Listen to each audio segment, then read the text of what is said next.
Have you ever driven down a road and glanced back at the rear view mirror and thought to yourself, that car wasn't there before? It's a common enough phenomena. There are so many merging lanes and exits and ramps on most highways that it's easy to not notice a car coming or going. The stretch of highway I was on is interrupted though. No other cars for miles to be seen. I turned on it a way back, thinking it would be a shortcut to make it home. It's been too long since I've been home with my wife. I was trying to beat bad weather and also short on funds, so every ounce of gas counts. So naturally, it's a bit jarring when I see a pair of headlights in the mirror suddenly appear, especially when I'm sure that they weren't there a moment ago. The car gets closer and I feel my pulse quicken. Something about the encounter does not feel right. It's in the air, making the whole night feel suddenly very electric. I increase my speed and try to lose the trailing car, but every time I look back, it's there. It's so dark I can't see a driver. Then I get this odd and dreadful feeling. Maybe there isn't a driver at all. I'm not sure why this thought crosses my mind. I've never really believed in ghosts, but still the lingering doubt persists. The other vehicle is almost on top of my own car, and I can hear the revving of their engine. Are they trying to hurt me? Run me off the road? I decided to pull off the curb, let them go by. But just as my car moved over the side, I felt something hit the bumper. It feels like a jolt of electricity or when you awaken from a bad dream. The car shouldn't be that close. I have no other choice but to keep driving so I can avoid losing all control of my own vehicle. But now my hands are clammy, my nerves are shot. I think about calling the police, but as I look down at my electronic display, it shows I have zero reception. I think to myself that I'm going to die here. This car is going to keep trying to make me have an accident. Then just as I'm sure that they will collide with my bumper again, I see a diner on the side of the road. This is my salvation. I look back at the glaring headlights and push down on the accelerator. But every time I increase my speed, the other vehicle seems to be able to catch up. I'm starting to think I won't make it, or that I can't. The diner seems impossibly far away. The highway is stretching on forever, and the dangerous car is only inching closer. Then an even more impulsive thought runs through my head. If I slam on my brakes and move to the oncoming lane, the car will fly by. It will give me a short window of escape. I look at the mirror again, convinced more than ever this is no ordinary encounter. This is a spectre from hell, driven to kill, to destroy. Suddenly, the diner is right on top of us. My chance to leave the highway is almost gone. I tilt the steering wheel as hard as I can, almost causing my car to flip. I slam on my brakes and drift into the parking lot of an isolated restaurant. As soon as my car is off the road, I dare to look back and see if the demonic vehicle is still following me. But the highway is empty. I'm alone. I gripped the wheel hard, letting myself calm down as I looked into the foggy windows of the diner. Was this place haunted too? Or more like a guidepost for lost travelers like myself? The only way to find out was to go inside, I knew. But before I did, I reached into the glove compartment of my car and took out a small firearm. Then I reconsider. All of this feels like an overreaction. I put the gun back and close up the compartment, heading inside. My eyes are still on the lonesome highway as I enter the diner, the welcoming jingle of the doorway bell only sounding faint as the glass swings closed. What had I encountered? Would I encounter it again when I left this oasis? The diner itself is empty, and it feels almost foreign to me. Nothing about it is inviting or reminiscent of the cafes that used to dot the roads when I grew up. But then I considered its location.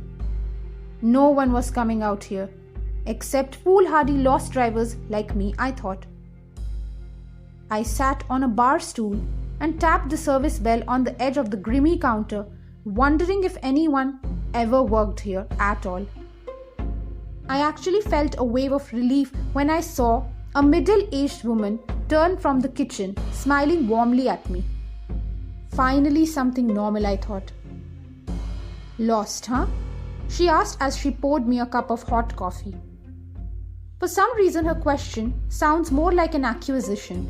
I feel on edge, but I shrug it off. Just trying to make my way home, I tell her. It feels like I'm trying to convince myself on that statement too. Why had I come here? Mighty brave of you to come out to this stretch of road. And from the looks of your trembling paws, I'm guessing you know why I said that, the waitress said, leaning against the counter. I had not realized that my hands were shaking, but now that she was pointing it out, it seems I can't get them to stop. I feel the sudden urge to ask the question I had hoped I wouldn't need to. Is this highway haunted? She runs her fingers through her hair, and for a second I thought I saw a fresh wound. Was she dead too? Was I losing my mind? Some say it is, or that it was. My boyfriend says it's all a load of bull. But when he shows up, you can ask him all the details of the stories. He knows this stretch of road backwards and forward, she said. Shows up? Is he the cook? I dare to ask. The waitress chuckles. I'm not sure why, but it feels like she was laughing at me, pitying my lack of understanding. He'll be here soon. Let me go whip up some grits while we wait, she suggested. In the pit of my stomach, I feel like I should leave. Something about the encounter still feels very wrong. But then I think of the demon on the highway, and I reconsider. I wouldn't last 5 minutes out there being chased again, so I choose to wait. The clock strikes 3:30, and I hear another vehicle drive into the parking lot. The sound of the engine alone makes the hairs on the back of my neck stand up. Is it the same vehicle that followed me before? I tell myself that's impossible, but still I don't turn around to look. The waitress comes out again just as the newcomer enters, and she smiles warmly. Her friendly demeanor relaxes my stressed body. This must be her boyfriend. He looks like a greasy monkey, covered in oil and soot, his clothes tattered and old. Babe, this fella wanted to know about the legend of the highway. I figured that no one knows it better than you, she said softly as her arms wrapped around the muscular mechanic. Sure, is all he says as he sits down beside me and then asks where I'm headed just like she did. Once again, the question sounds like I'm being interrogated. There is no friendly chit-chat happening here, but I reiterated my story. I just wanted to go home, but I don't feel safe getting out on that highway again, I admitted as I sipped my coffee nervously. His cold gaze makes me uncomfortable, so instead I focus on the waitress as she returns with 2 plates of grits for us. You have a right to feel scared. A demon roams these parts. A collector that will take your soul if you aren't careful, he responded. Is there any way to escape it? I asked. Do you have someone that you care about? He responded. The question feels out of place, almost an accusation. But I answer it anyway. My wife. I haven't seen her in a while and I'm ready to get back home. That's kinda ironic, he said, shooting a smile at his girl. The headless highwayman is a scorned lover. I swallowed instinctively, feeling my throat run dry. Headless? Story goes that he and his wife just celebrated their honeymoon and they were back on their way home when she announced that she didn't love him. On top of that, she said she had been sleeping with someone else before they ever had their nuptials. He howled with laughter as he slapped his knee. Can you even imagine? This poor fool was thinking she was his one true love, and here she was just using him. I saw his girlfriend get deathly silent, and I suddenly felt a bit worried about their relationship. Had something similar happened to them? Anyways, the driver claimed that it didn't bother him one bit and just kept on driving. The highway stretches on for a while, so there isn't a need for a posted speed limit. He pushed down on the accelerator, going faster and faster until his cheating wife became worried, he said. His attention was entirely on his girl now. She seemed hypnotized by the story, hanging on every word. I couldn't help but to admit that I was too imagining every detail. As they drove on, he saw a tunnel up ahead, and he pushed the accelerator down as far as he could, rushing down the highway. His lover became confused and scared, certain he would smash them into the tunnel walls. There isn't a way around. A river runs through the countryside, only under the tunnel. Closer they get, the more she can see the fire of the determination and fury in his eyes. She can't stop it from happening. Then finally they were mere meters from the tunnel and he stands up, just enough to be above the visors of his sports car. His head hits the edge of the tunnel perfectly, knocking it clean off. "That's insane," I whispered. He was only smiling. He couldn't handle what his lover had told him, so he chose to end his life. But now his spirit roams the highway endlessly, seeking vengeance on others who have not made amends with those they hurt. I reached for my drink, my hand trembling. "So, stranger, what do you need to resolve before you reach the end of the road?" he asked. "What are you hiding from the one you love?" "Honey, you're scaring him," his girl finally interjects. "If he hopes to survive to the end of the road, he needs to confess," he insisted. I stood up, confused and frightened by the crazed look in this man's eyes. It was just an illusion, a mirage of long drive, I said as I fumbled and offered money to the waitress. "Have a good night." The man grabbed my arm as I prepared to leave. "Don't be scared to face it. Hurting someone can be hard, but hiding the truth is far more dangerous," he snarled. I shook him off and went outside to get in my car, glancing over the vehicle he had driven to the diner. A red Corvette, vintage from at least 30 years ago. It reminded me of the vehicle he had described me in the ghostly tale. I glanced inside the diner to see the two lovers quarreling, feeling a pit start to grow in the bottom of my stomach. Had he been telling me the story of him and his lover?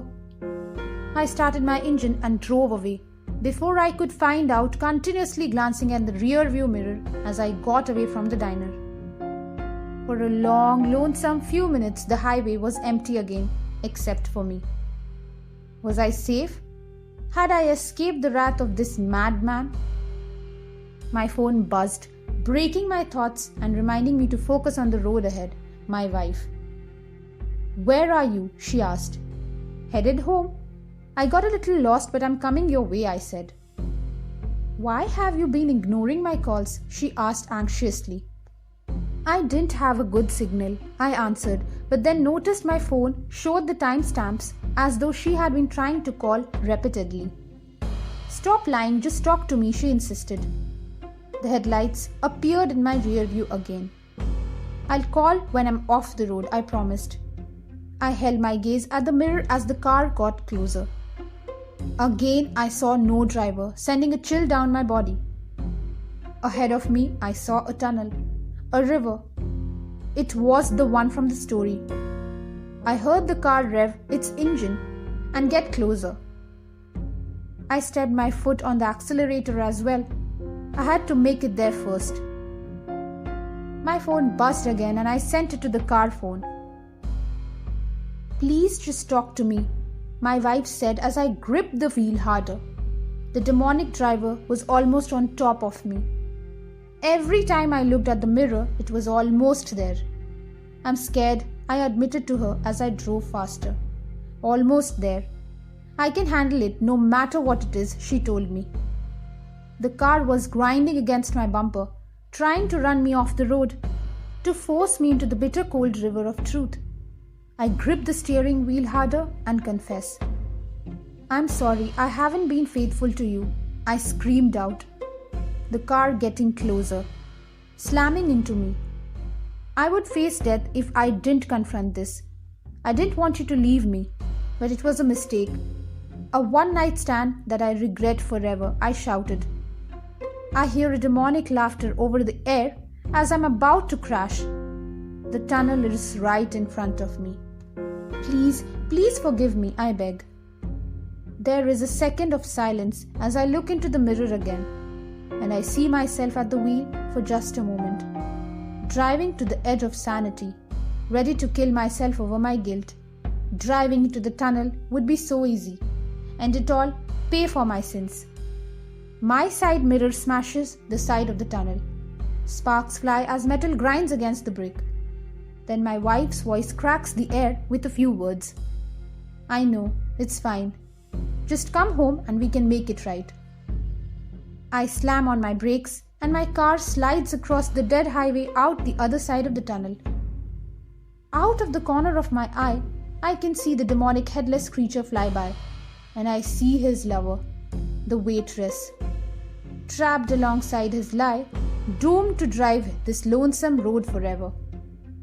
It wasn't an anger or regret that drove them to be here, but guilt. He was forcing her to always be stuck looking in the mirror, trapped in the past. I can't make that same mistake. My eyes are now on the road ahead, and I can see an exit sign. I'm almost home.